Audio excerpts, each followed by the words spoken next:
The views and opinions of this broadcast do not reflect the views and opinions of Armed Media, New Productions and its affiliates. Enjoy the show.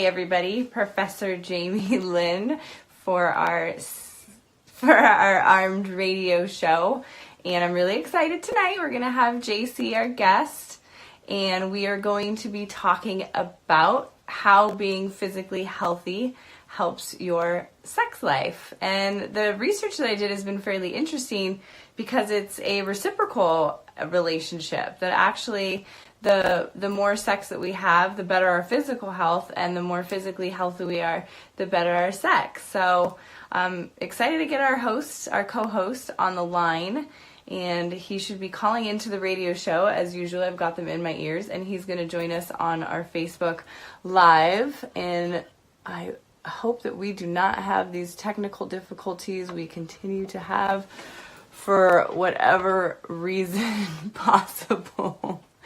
And JC says he called and it went to voicemail. So I'm just going to talk about physical health and the impact that it has on our sex. And for those of you guys listening and watching, please feel free to ask any questions and let us know what you think. And I'm going to multitask and see if I can get him on Facebook Live.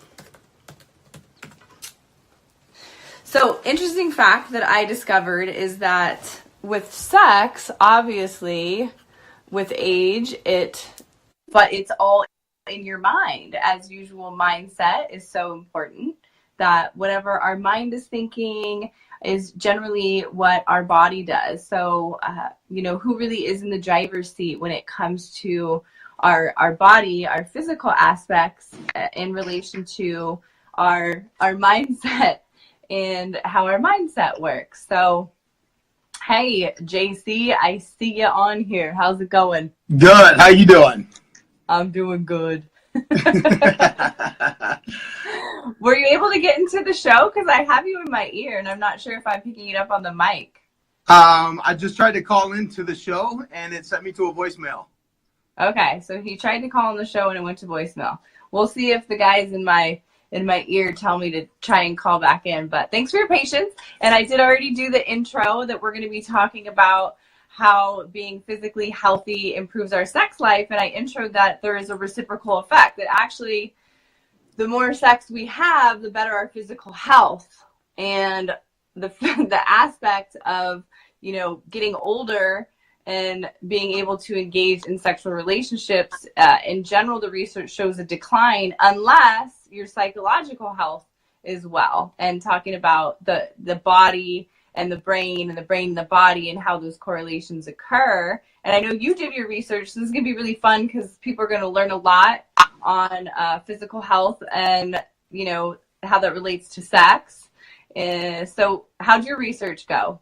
It went really well. I mean, my overall general answer to that is I think a lot of people just complicate it a lot. There's just basic essentials that we all should be taking part in. What's up to all the limitless people jumping in here? I see you guys. I think that it's just overcomplicated and a lot of things get neglected, which in turn people are missing out on the good stuff. Okay. You can't broadcast like that. You keep talking, Jason. I don't know why we have tech issues. We're both on the same page. All right, so yeah, no, I definitely did some research, and I think that there's a lot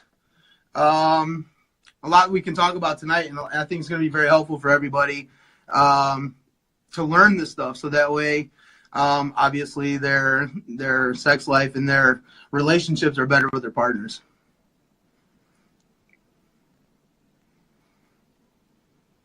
Okay. So I've got producers in my ears saying they can't hear me. and that they're going to have to play music. And now I'm hearing you've got what?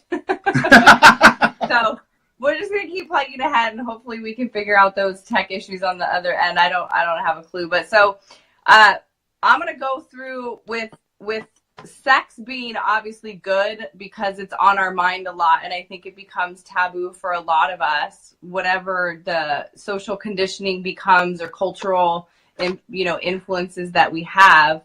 But the fact is that sex is good for us. It's a human nature, response. Obviously, it's a psychological issue because it tends to be on our minds a lot. And the research has shown it's just as much on female minds as it is on male minds. It's just in a different way. So looking at, and then it's in a different way between men and women, but it does impact your physical, intellectual, emotional, psychological, and social being as a human. So we'll cover those points. Awesome. Yeah. And like you said, I think it's going to be very cool to see the different points of view from both sides, from men and women. I think that there a lot of them are the same, but I think a lot of the differences in the psychological aspect of it. So I'm interested to see what you came up with on your research over there. Well, I definitely think we should talk about the love languages because that applies for when it comes to the act of having sex. Obviously, women respond from an emotional perspective versus a male from a physical perspective. And so we'll cover a little bit of the 5 languages if people aren't familiar with that. And then when it comes to the biological issues, I found a ton of stuff on how having an active sex life and our diet and our exercise improves our immune system. It actually prevents disease. It prevents depression. It helps sleep. I discovered a lot of interesting facts. So we can cover them one by one unless you have something like pounding on your brain. No, I think that's great. It's just how deep do you want to go with this? But there we go again. How deep do you want to go? So I just think let's take it one thing at a time. So you want to kick off like what you have over there for your end or what? Sure. Well, I think what I found interesting was about the immunoglobulins. So as humans, in production of immunoglobulins, when it comes to your immune system, your IG, I think it's called IgA, that if we have sex at least 1 to 2 times per week, that it increases our antibodies, our immunoglobulin antibodies, and it actually prevents HPV, which I won't go on a tangent about with the vaccine issue that we're vaccinating for HPV, to essentially inject a small amount of this disease, this viral virus into the human body to prevent a disease. And I discovered that actually having sex itself, which HPV is related to a sex disease, prevents the disease itself. Okay. I thought that was pretty fascinating. I think it is. It's crazy how everything has an effect on everything. It is. Like Angela said, that's why I'm never sick, and Darcy's over there quoting you on songs. Oh wait, there's that how deep is your love? So funny. We gotta have fun, right? Yeah. And now we've got foul language from Lance talking about, I would have just figured effing would have improved your sex life. Okay, this is going to be a fun hour with us together. So, yeah, it actually helps your immune system. So somebody commented earlier, too, that they have, clearly, if they're implying they're not sick a lot, that they're having a lot of sex. So, I don't know. I'm picking it up. I'm seeing what they're saying. Are you sick a lot? No. Me either. Actually, I'm not. When I do get sick, it's usually for like a couple hours or something, or overnight, and then I'm ready to go. Yeah. I don't know. Yeah, no. I think that it was funny that you brought up how, like women look at it from, it's the love language. Like women look from it from the emotional side and men the physical side. Like I found a lot of the same research that you found, and I decided to go the physical route about it because I think that, just in my opinion, I think people settle, and I think that people, it goes back to kind of the relationship thing, but people will settle for maybe, like if it was a guy, like maybe she's got brains but doesn't have the looks, or maybe she's got the looks but doesn't have the brains, or maybe she doesn't have either, or maybe she's got both. Or if she has both. Or she has both. If she has both. and that's the thing. Like, as soon as you said that, I bet you everybody listening right now is like, oh, that's not reality. That's not something that you're ever gonna find. Like, get back to reality. But the thing about it is like when we're all working on ourselves, when we're after our health and we're after our physical appearance and our actual health of how we're feeling, we could all have that. We could all find a better version of each other out there and fulfill what we need. But that's where it gets complicated, is what do we need? What's the drive behind it? Which I think comes into the psychology behind, people wanting to have sex. So we could come at it from singles like ourselves. We could come at it from married couples, obviously. So there's two different, I think, sets of population that would answer that question differently. And if you look at singles and sex, most people that are single, interestingly enough, wish that they were in a relationship, or they're out there searching for a relationship. And if people aren't, their correlation between stress, anxiety, and depression is higher, which I think goes back to the social piece, is that we're social creatures, and obviously we're socially and bred to be, engaging in physical touch and the act of having sex. But somebody mentioned about the beauty and the brains, is because I have found in my dating history, having beauty and brains can also intimidate a man, and so it becomes a little bit more complicated. Is some men will say they want the whole package, the beauty and the brains, but then when they get it, they don't know how to handle it. Yeah, no, I completely agree. And again, like this gets so complex because there's so many different personalities, there's so many different types of mindsets, there's so many different levels of mindsets, there's so many different beliefs and values within each person, and none are the same, which makes everybody unique and awesome. But I in general, like when people don't know their worth, or they don't know, or they don't believe that things are possible, and they're willing to settle because, well, I mean, this person has a third of what I'm looking for. Like, I gotta build a bear. Like, let's build this thing. Build a bear. And like they end up, you Weird can't Science. Have you ever seen the movie Weird Science? But I mean, there's just so many different variables, and like I'm always thinking that I believe that we can do anything. I believe that anything is possible if we really worked on it. But again, that comes down to, where's this person at? Like you said, there's depression.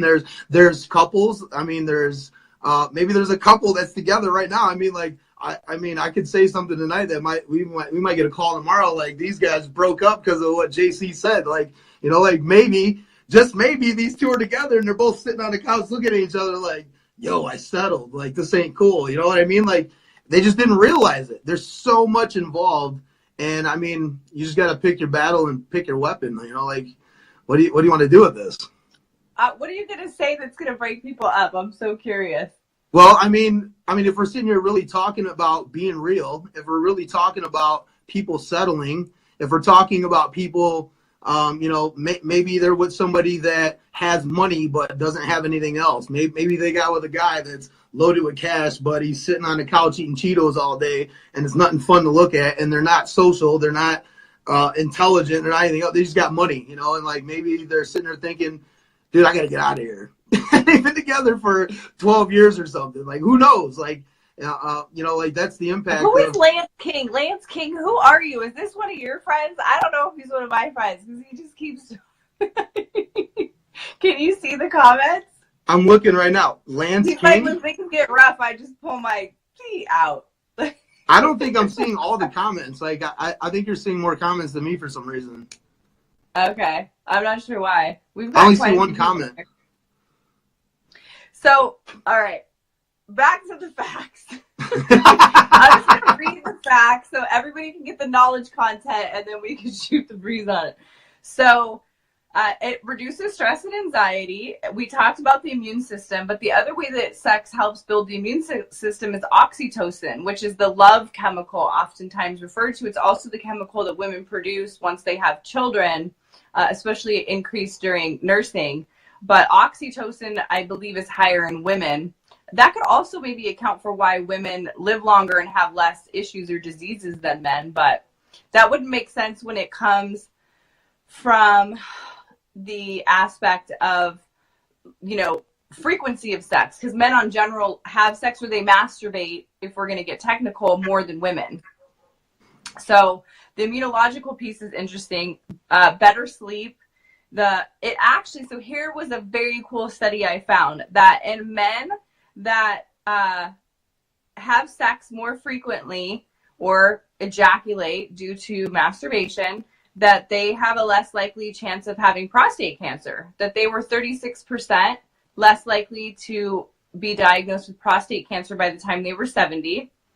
So I thought that was kind of interesting. Women, obviously it increases our blood flow, and so it releases natural pain relieving chemicals.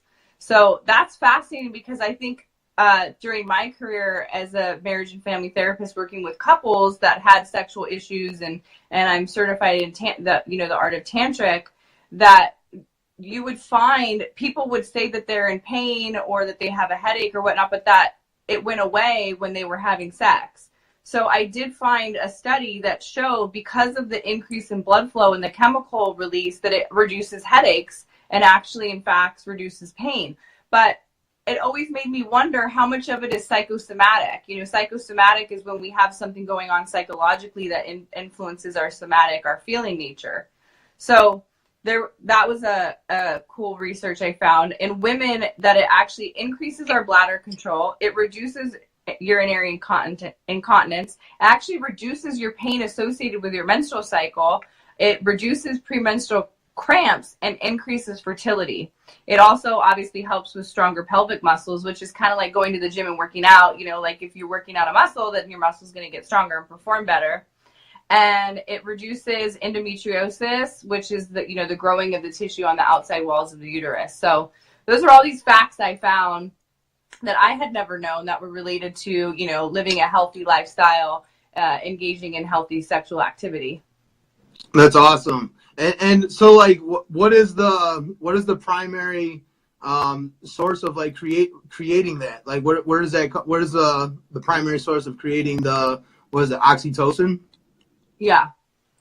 So I don't know where in the brain you mean, or in the body? Yeah.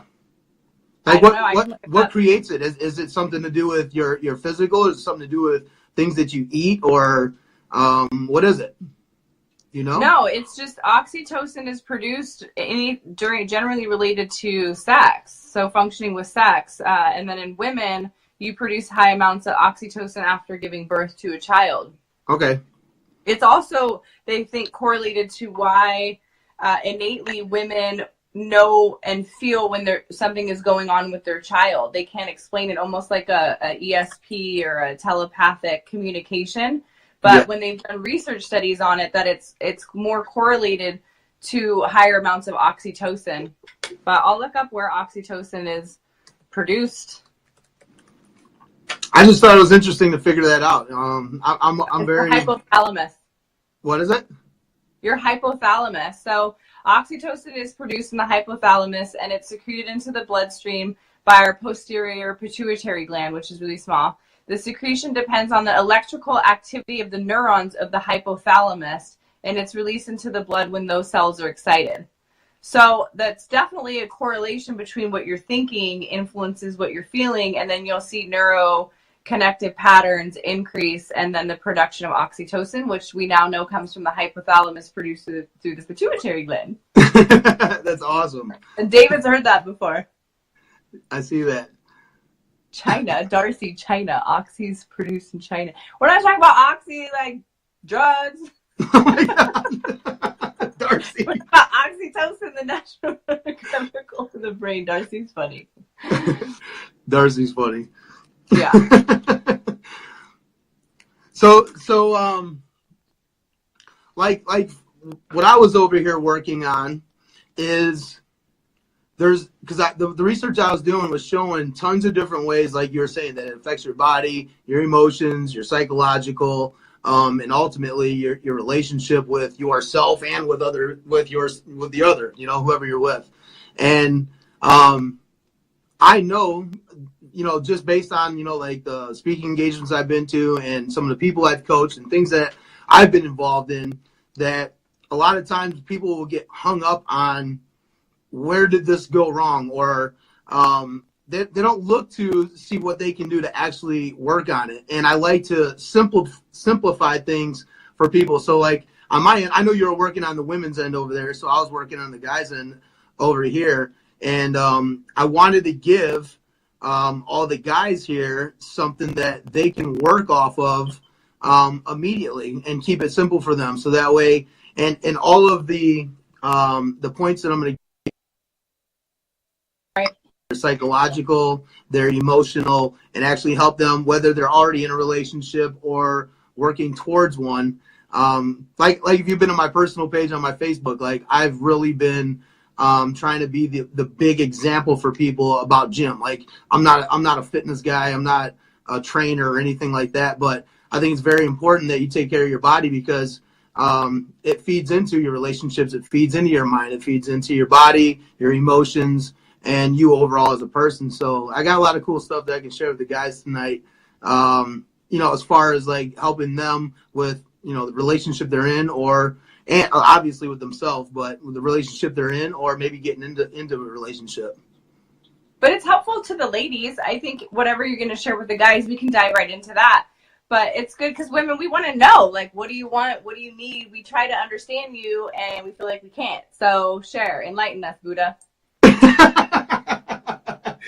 I mean, realistically, and just like you were saying before, like women tend to go to the emotional side and men the physical. And I know that not just off the research, but I just know that in general, I mean, that's how we all work. And I think that it's kind of a good thing because we can complement each other if we understand each other, if that makes sense.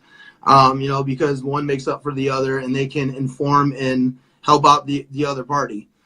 So like for the guys, and this will be helpful to all the women too, like I think the very first thing that everybody really needs to like embrace and work on is really just being honest with each other within the relationship, whether you're already in a relationship or you're trying to get into one, like if your girl comes in the room, let's switch it so that way it's about the guy. So like if the guy is standing there with you, and the nice thing to do is be like, oh babe, you look great today, and you really don't think that you're going to cause like a false reality for that guy, and he's going to think that, well, I know I've been slacking, but she still thinks I'm hot, so I'm good.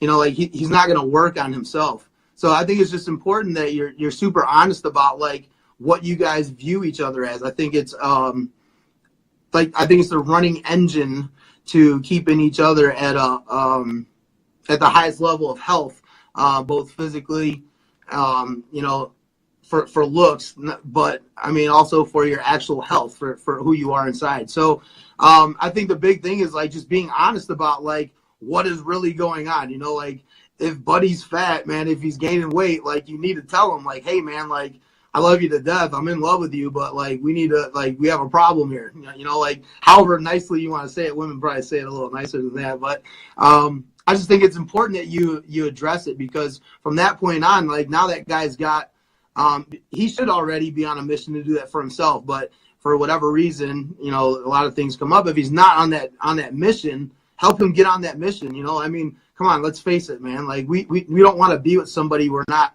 physically attracted to. Everybody throws that under the bus. They're always like, oh, it's about the beauty inside and this and that. And yes, it is. Like all that stuff's important, like very important, but don't throw away the idea of like what you're physically attracted to, because and I'm saying this out of experience. I've been in a relationship where I was with somebody that had the brains and had like everything, but I settled and I just wasn't 100% physically there with her. You know what I mean? And it will throw off the relationship. Might not happen right away. I mean, you can lie to yourself and lie to yourself as you go on about it, but it's just not going to be that magical thing that we want it to be in a relationship. So I think the first thing is like just being honest about like what that relationship really is as far as like the physical attractiveness. What do you think about that? I see you over there giggling. I'm giggling because Joe said offer him a Tic Tac. Somebody was saying about what about body odor and bad breath? He said offer him a Tic Tac. Oh my God. I mean, I definitely agree. I think you have to look at it longitudinally from a relationship, because when you get into a relationship, it's hard to ignore the fact that physical attraction is generally the first thing that you're attracted to, no matter what on a scale that we would put your attractive level on, because there's always somebody for everybody. And what we all deem physically attractive is unique to each and every one of us. And you're usually going to find your own partner from your own reflection that you have growing up, from the mirror or from social conditioning on, oh my God, you're so pretty, or wow, you're so hot, or you look so good. And that'll apply across the board. And then going into, personality counts. But aside from that fact, there's somebody for everybody. And so physical attraction is going to be important. And I always wonder then, how do you get into a relationship when you're not really attracted to somebody? And I know that because I've been outspoken, and I was married for 14 years to a police officer that I wasn't really physically attracted to. I was attracted to the personality. I mean, I was young, so what I was attracted to obviously changes over time. And then that will influence, telling them, like, could you do a little bit more exercise, or could you, you can't change your face, obviously, unless, you live like me in Orange County sometimes and you're like, everybody's getting plastic surgery. But it's in the beginning, how do we choose to get into a relationship with somebody we're not attracted to? And it is personality. And I think that you can make that work, and vice versa. I've also been in inverse relationships where I have dated, very attractive men, and then was attracted to that. And then the personality and the intellect that followed was disappointing. So of course it's, finding what you want, the whole package, but how many of us really have that? Because if you're looking at a successful divorce rate, where is that mindset coming from that we're getting married, we're getting into relationships, they're ending at high levels? Is it a matter of that we're not working on ourselves during that relationship? Is it a matter of we're now conditioned that divorce is easy and it's just something that we acceptably do and we walk away when times get rough? So of course, I think if you have a desire for physical attraction in the relationship, that you should make that really important in the beginning so you don't have to deal with it later on, and know that about yourself. Yeah, so I totally understand where you're coming from. And I think that, honestly, I think that a lot of times, when people get into relationships and they look at it like that, they think they need to settle because, that perfect person's just not out there. Again, that goes down to that person and their level of personal development, their level of mindset, and where they're at in their life and how much they've been working on themselves. Because if they're surrounding themselves with the right type of people, I think that they will find those people. They will find that person that they're looking for. They're looking in the wrong places. They're looking in their past places that they've been, both physically and mentally. And it comes down to like the beliefs and the values that they have in their mind, and what they see themselves as their own worth. And a lot of times, I can speak to that if that's okay. So I'll share with everybody, when I was in graduate school, obviously they train us in a lot of different philosophies. Some I don't agree with now that I've aged and I have more knowledge from different arenas. But in psych school, there's a book called Getting the Love You Want, and it's by Harville Hendrix, and he's pretty much one of the top leaders, and it looks at how we choose our perfect mate. And it's a mirror effect. So it's based off of imago theory, which basically means that, a lot of times Joe's cracking me up. A lot of times we're looking for somebody that is a reflection of us, but that there's this deep-seated thing we're trying to fix within ourselves, and that we're looking for that partner. And I've been guilty of that. So now that I have my own self-discovery and improving my own mindset on things, that we go into relationships looking for something that makes us either A, feel better, or B, something that we don't feel good about ourselves, we're looking for in that other person. And I think that you have to find that balance and figure out yourself, know yourself, love yourself, have yourself in congruence with what you need, what you want, what's healthy, and then go search for that. But a lot of us aren't doing that where our priorities are at. And then you can have other, philosophies or psychology applied, like the 5 love languages, and looking at, physical touch, quality time, gift giving, words of affirmation, acts of service. So those are the 5 love languages where they've categorized us into these boxes of things that we like that make us feel good. And if that other person doesn't bring those qualities or those attributes to the table, you're going to feel lacking. But again, I've always struggled, and this is why I haven't specialized in couples. A, because I can't get my own stuff together. So. B, it doesn't just make any sense. A lot of classic psychology just really doesn't make a lot of sense, and it's all theory. I mean, I think psychology is an art more so than a science now, and even some of the scientific research that we have and we're applying to couples or to individuality, whether you're dating or you're single, that those concepts aren't really much applicable, and yet that's what's driving all of the population, is trying to have relationships, find a partner, or stay single and be a pimp, or a woman that's like liberated, that just goes around doing whatever they want to do, and that's okay. So how do we conceptualize all of these different theories and then take relationships that people are already in a relationship and make that even better? Because we always want to be better. I think we can all agree on that.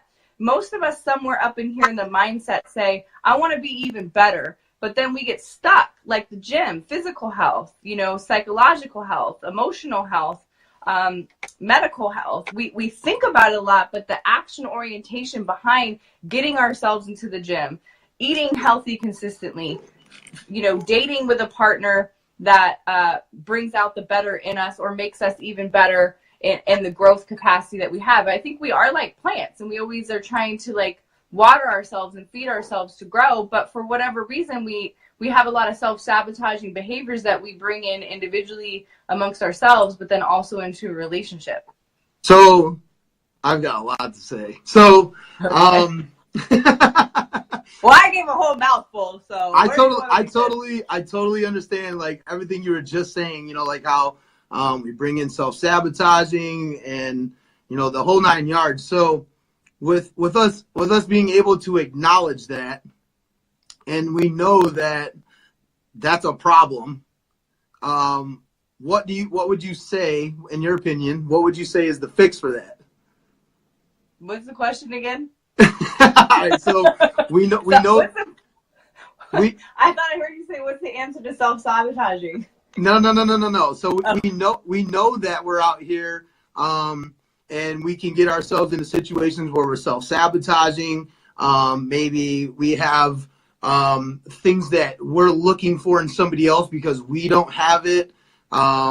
Things like that, and there's thousands of different things that this could be. But knowing yourself and knowing what your shortcomings are, and knowing that we've just acknowledged all of that, what would you say is the answer to fixing that problem? Well, it's like anything, is realizing you have a problem in the first place. You've seen me post a little bit. I used to, for a brief period of my life, I struggled with addiction to pharmaceuticals. I was hit by a car. I had some stress going on in my life. And it's called the disease of denial. You're in denial. You don't even know that you're in denial. So I think most things of self-sabotage is just for awakening, just even being awake that I have this self-sabotaging issue that I'm dealing with, because most people just aren't humble enough, or the ego gets in the way to even become awake to that fact. So how do you fix something if you're not even willing to A, address that there's a problem, or B, then be motivated enough to put the effort in to undo that behavior? I think a lot of individuals don't have that. You see it in the business world, you see it in the drug and alcohol world, you see it in our relationships. I think we see it amongst our own individual self, setting a daily schedule to go to the gym. You're really diligent about working out. You're diligent about your business. So I don't know if there's an actual solution. I think getting to the steps for a solution is obviously acknowledging in the first place that this is what's going on. No, yeah, I totally agree. And I mean, like, I'll just tell you like how I feel about it. And this goes back to when I say that you could find that perfect person, to most people, that sounds like the most ridiculous thing ever. Like, you're not going to find somebody perfect or whatever. But I'm here to tell you, like, I do not believe that I went to school with my freaking soulmate. Like, we live in a world of 7.4 billion amazing, different, cool, creative, unique people. There's no way that I lived 333 feet away from my soulmate. I just don't believe that. And I think that that's something. Well, see, I'm going to stop you really quick because that's a belief system. What you just said is a belief that within your region, 300 miles or whatever from you, maybe that's not your soulmate. Other people might not have that belief, and so they create, if you get into the power of intention, that soulmate is within 300 miles. So I don't know. That's debatable, right? Well, I mean, I think that's mind. I think that's like, it's kind of like the placebo effect. I think that's kind of like the mind trickery. Like, you can make yourself believe anything, but I mean, and the reason why I say that is because I used to think the same way. Like, I never got on an airplane until I was 36 years old. And then after that, I was on like 45 flights within like a year and a half. Like, I was flying everywhere. Addictive personality. Huh? I said, you have addictive personality. We're all addicts. That's why the word addiction is funny to me, because we all have some form of an addiction in one way or another. Addiction's great. Like, people think it's a bad thing because they associate it with bad things. But you got to train your mind to be addicted to the good things. But then sometimes there's chemicals that just trigger in the brain that get you stuck in that cycle. But I think if you untrain your brain, or again, acknowledge it, I have addictions, we all have them, and then channel them into the positive energy. But I wanted to say another thing about the soulmate thing. This is what I've always learned, and I, like you, have had the honor and the privilege of traveling all around the world. I've been to various continents and met so many different people from so many different cultures, and the concept of soulmate can be discussed for a long time, because then you have something called twin flames. Yes. Most people I've met think that they do have a soulmate, but maybe that the soulmate is limited. Was my ex-husband my soulmate for 14 years? We share 4 children together. So my soul was mating with him. Yes. So that made him my soulmate. Versus what I've been taught is like a twin flame is that one person out of 7.5 billion that you met. But going back to your point is mathematically, if you really logically think about it, then that would still mean that technically maybe there's a bunch of twin flames out there too. Yes. What? Johnny, he's one of my friends. His comment. I love all women. No, but and maybe I used the wrong term, and also maybe I use that term because I feel like people would relate to it. No, I'm just saying that, like, that's the term that people use when they're like, I found the one, like that's my soulmate. And with my traveling, like, think about it. I mean, I've been in this box in this town for 36 years of my life.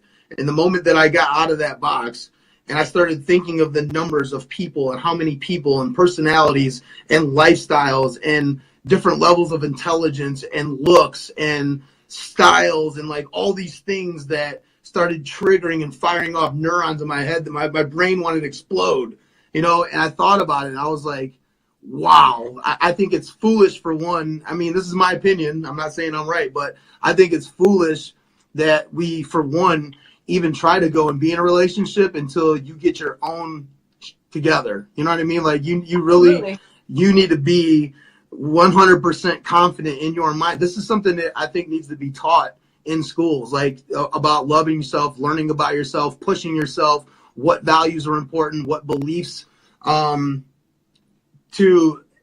wouldn't say beliefs to learn, but I would say there's certain different types of beliefs that should be instilled. You know, the belief of possibility and positivity, and to be able to think big, and not just doing what the masses do. But I think all of these things come into play, and people are shorting themselves. Like 99, in my opinion, 99.9% of the people in the world have completely shorted the hell out of themselves in terms of relationships, their self-worth, and where their better versions of all themselves could end up being, and the different possibilities of people they could be with.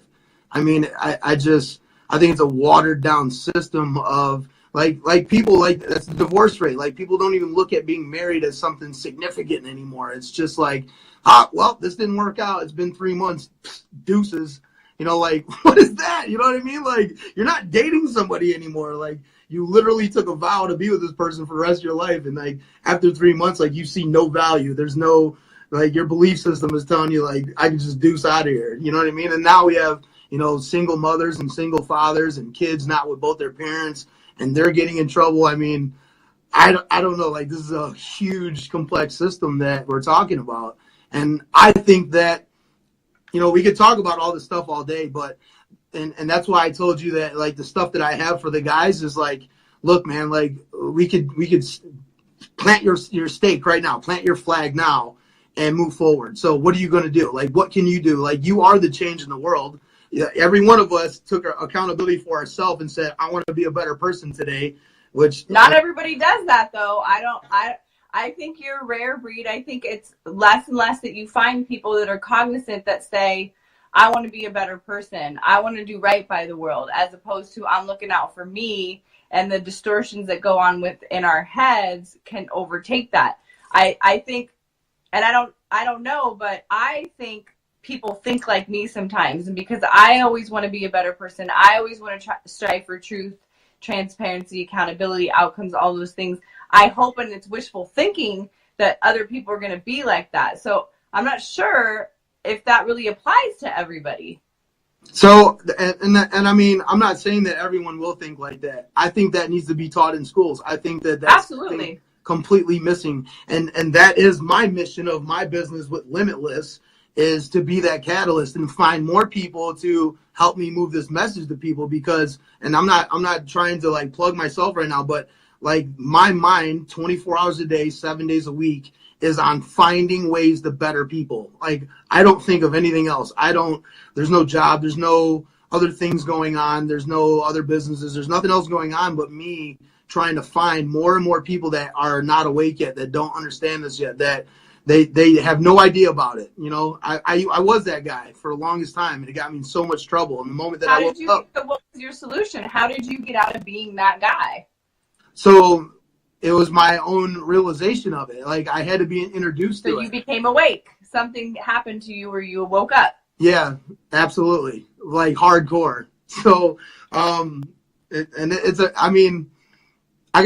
know. I don't know if it's something for the show or not, but I had something that really woke me up, and it brought the seriousness and the level of intensity of what it is to people, and how powerful it is. Because once I figured that out, I became completely obsessed with learning about. I never went to college for any of this, but I study psychology, neuropsychology, neuroplasticity.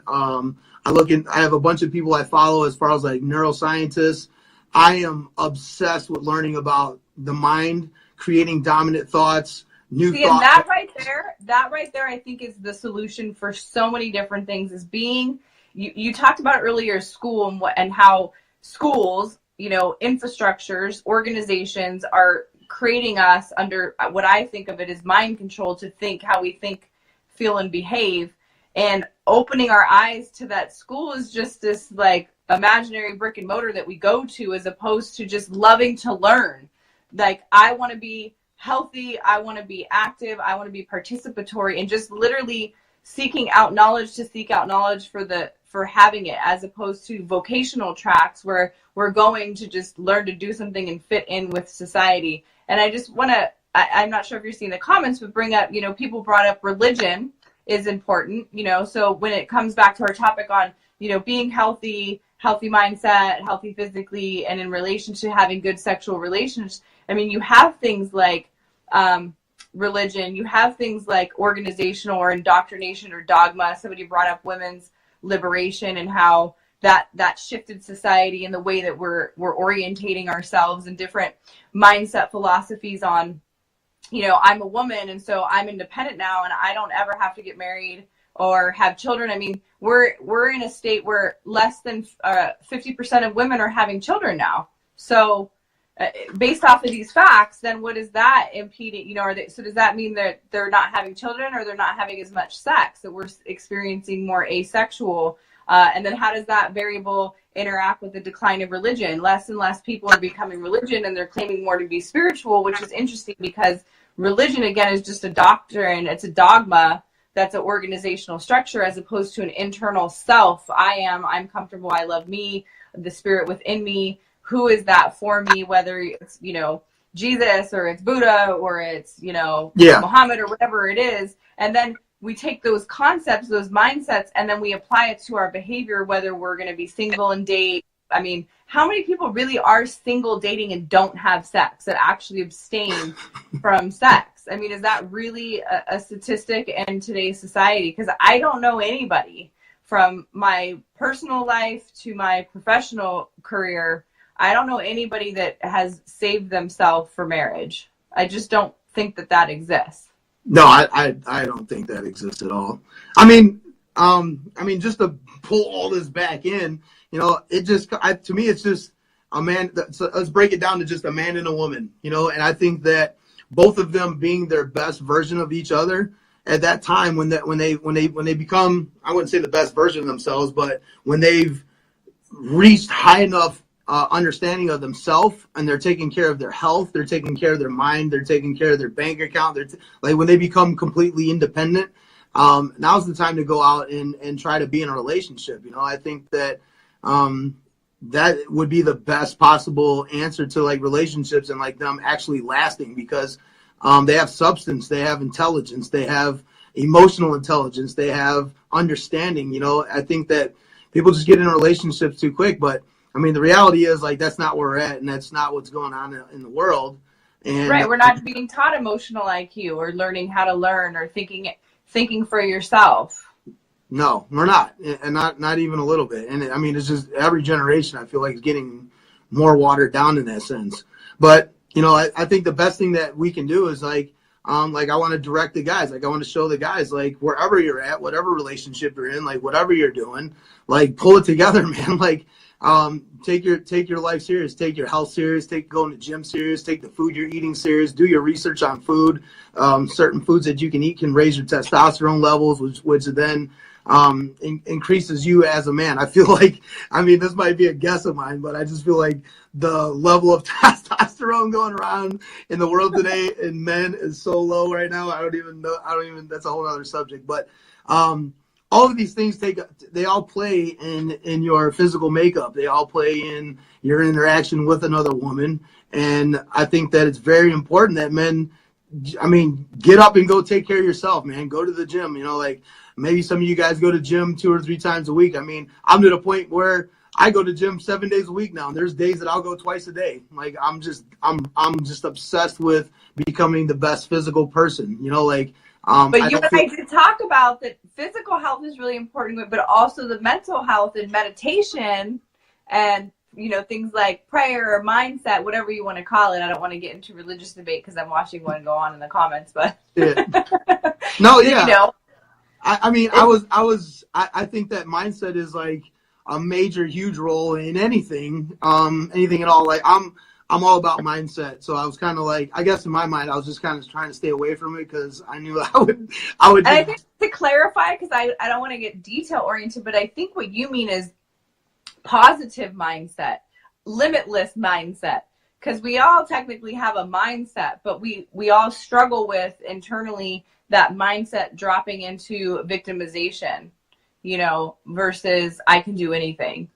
Oh yeah, right there. I can do anything like that. When I see my son, that's the first thing out of his mouth. The moment he gets stuck and can't do something, he looks at me and I look at him and I'm like, "What do you say?" He's like, "I can do anything," and then he goes right back at it again. It is. There's so many different types of mindsets, and I think that Like for me, it's like a limitless mindset. It's a big think. It's I will never give up. It's I can do anything. It's nothing's impossible.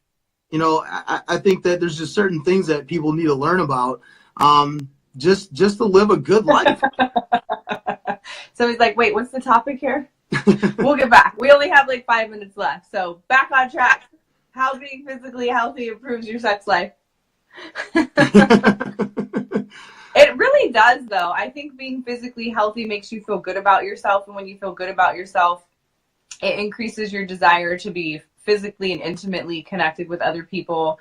I think that when we are healthy, if it's in our mindset, then we're going to have a relationship that's healthy orientated. And I think obviously having sex is healthy. I don't think anybody would disagree with that. I think where the disagreement comes in is how is having sex, who with, how frequent, in the infrastructures of married, not married, are the dual standards, man versus woman, integrity, things like that. Yeah, no, absolutely. I totally agree. So, we got like 5 minutes left, huh? All right. Yeah. So, drop knowledge, 5 minutes. So, I mean, all I'd like to say to all the guys out there, I mean, I'm going to speak for the guys because I am a guy. You can speak for the women. But, man, I mean, it's very simple, man. Go to the gym, start eating clean, start paying attention to yourself, listen to your body. And, I mean, all of that is gonna create a communication with the person that you're with. It's going to help you with your relationship. They're going to be obviously more physically attracted to you, but you will start thinking better. You will start feeling better. You will start acting better. You will create this new aura about yourself. And also during the midst of all of this, you're going to create this independence that you have, because I think that women are very attracted to men that are on a mission all the time. They're not Absolutely. just, they're not confidence is sexy.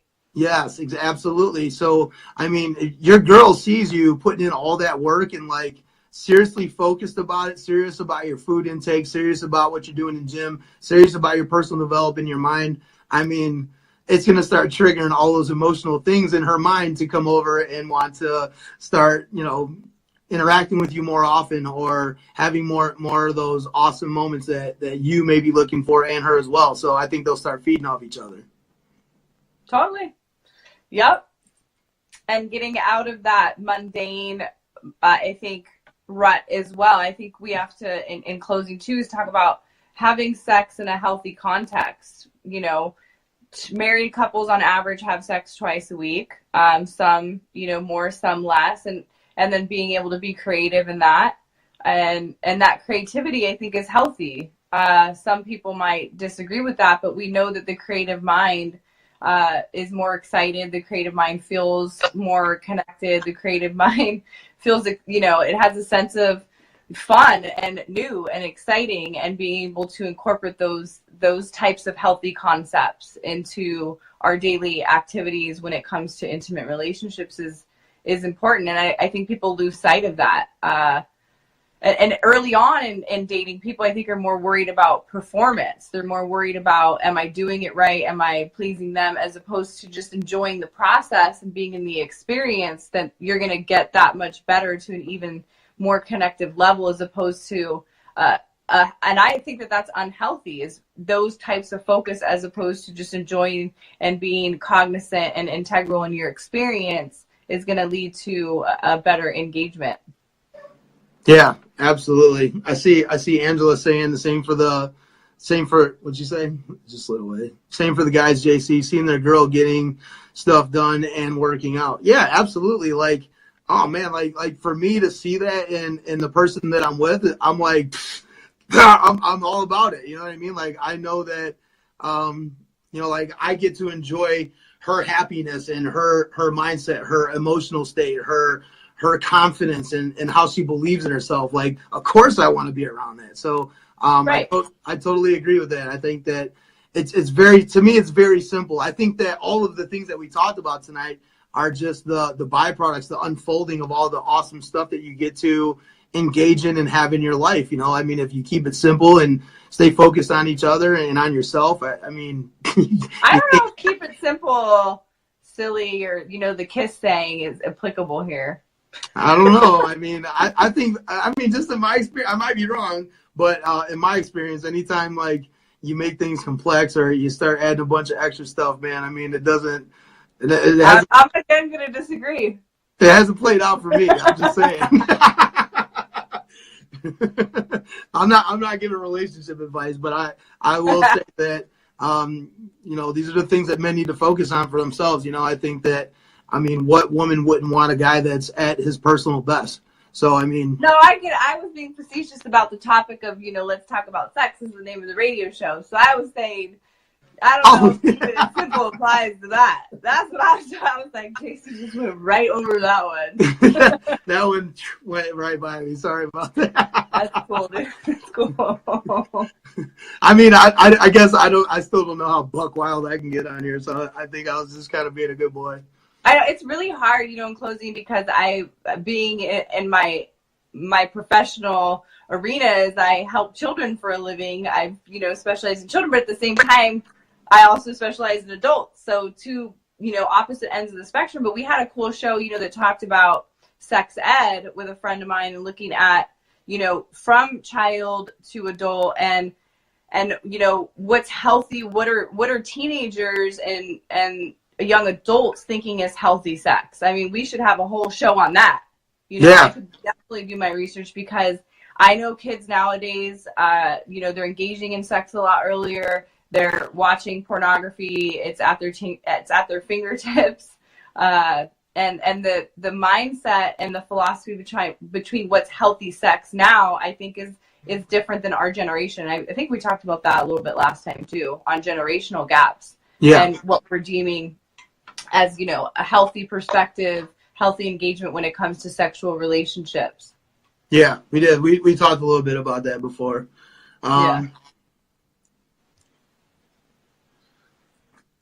These guys in the comments are funny. These guys in the comments. I think that's just a wrap. I think that that one blew right by me, and I'm just trying to be a good boy over here because I don't know how buck wild we can get over here yet. So I'm just behaving myself. Maybe on a separate channel. I got to figure out the private, the private versus public aspects of certain things in discussion. You start talking complex and detail and sex, where's that gonna go? I don't even know. But no, that's overall my opinion on it and my experiences from it. So hopefully it helps all the guys out, and that's what I don't know what I brought to the table for the ladies, but hopefully I helped. why don't you drop some knowledge for the ladies, what they could do, but also for the men, what they can look out for, what would benefit them if they were to start doing some of these things. So yeah, I think in summary, what I have 2 daughters, and what I've taught them is to just really love yourself. If you're I think the advice is pretty similar. I don't think it's gender specific. It's love yourself as a female, embrace your female power and your energy, love your sensuality, respect yourself, and demand nothing but that. And however you're, as long as your ethics and your morale are in line with that, and accordingly so that you're loving yourself and you love what you are and what you stand for, then that's the power of a female. And that, again, men will find that attractive, whatever that might be. Again, whether you're a female that is confident and okay with having multiple partners, you've got to be safe and protect yourself. You have to be congruent with your own spiritual beliefs. And I don't judge anybody. What's right for you is right for you. And it's not my opinion to judge that. Somebody else is a judge, not me. So my only advice to women is really just love yourself. I'm still learning to love myself. We have so much trauma and we have so much going on in social media and bullying in schools and indoctrination. And what's true for you is true for you. And if you can respect that of yourself, then that's going to reflect. And a man will be of your caliber of whatever you demand your caliber is. And that what you put out, you're going to get back. Law of attraction kicks in real quick. Yeah, I think it really all does kind of funnel down to the same concept, It does. It sure does. That was a good talk tonight. Yeah, it was good. Thank you so much. I always enjoy talking to you. You're amazing. I love your Limitless. and all the knowledge that you drop. I really enjoy seeing your stuff and your posts and your smile. Your son's smile is amazing. That was an awesome picture. I hope you guys had a wonderful Easter. Thank you. We did. I hope you had an awesome Easter too. I really appreciate you inviting me here. I have a lot of fun here. I like being challenged with new things, so I appreciate you letting me come here and spend some time with you. Yeah, I appreciate you. Awesome. All right. Peace out, freedom. Deuces. She's just a girl and she's on fire, hotter than a fantasy, lonely like a highway. She's living in a world and it's on fire, filled with catastrophe, but she knows she can fly away.